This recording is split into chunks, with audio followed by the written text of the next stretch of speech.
to find the power button on the remote. It's red, okay? Pointing it at the screen is a little bit misleading sometimes. It's actually the lower right corner, and it's a little sensitive about that. If you're doing slideshows, left and right do work, but just wait for the Clever Touch logo. It takes a little while. And usually the first thing it does when it comes on, it goes right to sleep. All right. So if it's been too long, you need the power button again. If it hasn't, just touch the screen somewhere. SSD staff hopefully does not ask you for a password. If you go to the left or right edge, you see there's a little arrow thing, right? Okay. So you're looking for the one called browser. Feel free to explore the other things, okay? But you probably want the browser. Possibly want the whiteboard sometimes.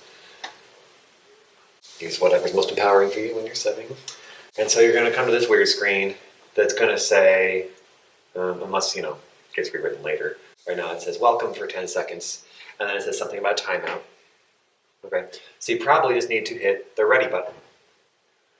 Now, if the ready button doesn't work, type tigers and the ready button. You can type with the screen keyboard, or I usually leave an old keyboard plugged in to the back of it. You can type with this too. Same thing with URLs, same thing with the website you're on. So if the keyboard makes anything easier, please. Also, if you get stuck in one of these screens, because I do make some full screen, escape should get you out, as should back. So the back button. Here's period 5 stuff. Here's period 8 stuff. I mean, you kind of just read through and see what's there. Try to make it somewhat easy to follow. If it's the end of a period's class and you want to play music boards are down there.